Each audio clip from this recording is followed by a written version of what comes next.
சாதாரண ஒரு கிராமத்தான எளியவர்களாக தெருவில் உள்ள வந்து அந்த உள்ள வர முடிஞ்சது. அந்த தடுப்பு கோட்டையை உடைச்சு எங்களை போன்ற அண்ணா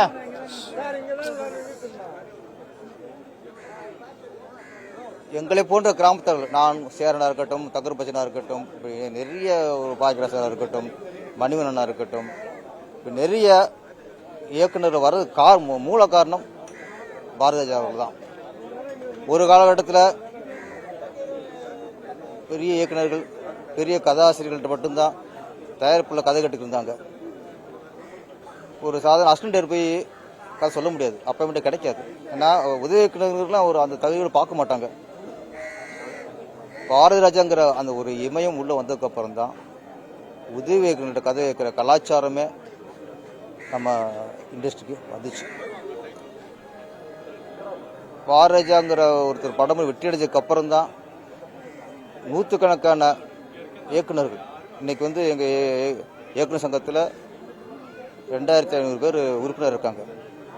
அதில் இன்னைக்கு 1000 பேருக்கு மேலே இயக்குநர்கள், 1500 நெருங்கிருச்சு. அப்போ இன்னைக்கு 1500 இயக்குநருக்கு இருக்கிறாங்கன்னா அதுக்கு காரணம் எங்கள் பாரதிராஜா தான். இன்னொன்று பாரதிராஜா சொல்லும்போது ஒரு சினிமா பட இயக்குனர் அப்படின்னு ஒதுக்க முடியாது. அவர் ஒரு சமூக சிந்தனையாளர், சமூக பொறுப்புள்ளவர், சமூகத்துக்காக பல போராட்டத்தில் கலந்துருக்காரு. இன்னைக்கு இயக்குநர்களை பாரதிராஜாங்கிற ஒரு இயக்குனர் ஒரு போராளியாக இருந்திருக்கிறார். காவேரி பிரச்சனைக்கு ஒட்டுமொத்த தமிழ் திரையுலகையும் ஒன்றிணைத்து போராடியவர் எங்களுக்கு பாரதிராஜா. அதே மாதிரி ஈழப் பிரச்சனையில், ஈழத்தில் நம்மளுடைய தமிழர்கள் கொத்து கொத்தாக கொண்டு கூச்ச போது தமிழ் திரையிலிருந்து ஒரு போராளியா, ஒரு புரட்சியாளனா ஒட்டுமொத்த தமிழ் இண்டஸ்ட்ரியும் இணைச்சு அந்த ஈழப்போருக்கு எதிராக நம்ம அப்பாவி தமிழர் கொண்டு குச்ச அந்த இதுக்கு எதிராக போராடினவர் பாரதிராஜா அவர்கள். அவர் சினிமா இயக்குனர்னு அவரை ஒதுக்க முடியாது. மிகப்பெரிய சமூக பொறுப்பாளர்.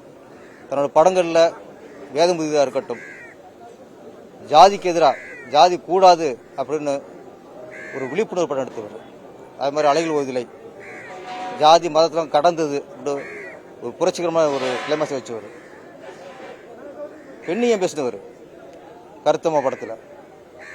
நிறைய படங்களில் நல்ல ஒரு சமூகத்துக்கு தேவையான விஷயங்களை சொன்னவர். அதனால் பாரதிராஜா அப்படின்னா ஒரு தமிழ் திரைப்பட இயக்குனர் அப்படி வட்டத்தில் வர அடைக்க முடியாது. இன்னொன்று, எங்கள் இயக்குனர் இனத்துக்கே ஒரு பெருமையான விஷயம் என்னென்னா, இயக்குனர் பாரதிராஜா அவர்கள் புரட்சித் தலைவர் எம்ஜிஆர் இருக்கும்பொழுது அவருடைய பாசத்தை பெற்றவர். எம்ஜிஆர் அவர்கள் இவர் அன்போடு அரவணைச்சார். அவ்வளோ நெருக்கம் எம்ஜிஆருக்கும் பாரதிராஜாவிற்கும். அதுக்கப்புறம் கலைஞர் அவர்கள் அவ்வளவு பேரன்போட பாரதிராஜாவை வச்சுக்குவார். பலமுறை நாங்கள் பாரதிராஜா போயிருக்கோம், கலைஞரை பார்த்துருக்கோம். அவ்வளோ அன்பாக கலைஞர் அவர்கிட்ட பேசுவார், அங்கேயும் நெருக்கம். அதுக்கப்புறம் புரட்சி தலைவி ஜெயலலிதா அம்மையார் அவர்கள் ஆண்ட பொழுதும் அவர்களுக்கும் நெருக்கமாக முதலமைச்சர் அன்புக்குரியவராக இருந்தவர். உள்ள கடந்த முன்னாள் முதலமைச்சர் ஸ்டாலின் அவர்கள். இந்த நாட்டில் எந்த முதலமைச்சர் வந்தாலும் எல்லாரின் அன்பை பெற்றவர் பாரதிராஜா அவர்கள். அதனால் நான் திரும்ப சொல்கிறேன், திரைப்பட இயக்குனர் அப்படிங்கிற ஒரு வட்டத்துக்குள்ளே அவரை அடைக்கவே முடியாது. அவர் ஒரு சமூக போராளி, ஒரு மேலோட்டமாக ஒரு அரசியல்வாதி, தன்னை அறிவிக்காத ஒரு அரசியல்வாதி. இன்னைக்கு அவரால் தான் இன்னைக்கு ஆயிரக்கணக்கான இயக்குநர்கள் உருவாகியிருக்கோம். அந்த நன்றி கடனோடு சொல்கிறேன். ஒட்டுமொத்த இயக்குநர்கள் சார்பாக சொல்கிறேன், அவருடைய ஆத்மா சாந்தி அடையணும். அவருடைய போல் பிளே ஸ்டோர் மற்றும் ஆப் ஸ்டோரில் இருந்து பாலிமர் செயலியை QR கோடு மூலம் பதிவிறக்கம் செய்யுங்கள். செய்திகளை உடனுக்குடன் பெறுங்கள்.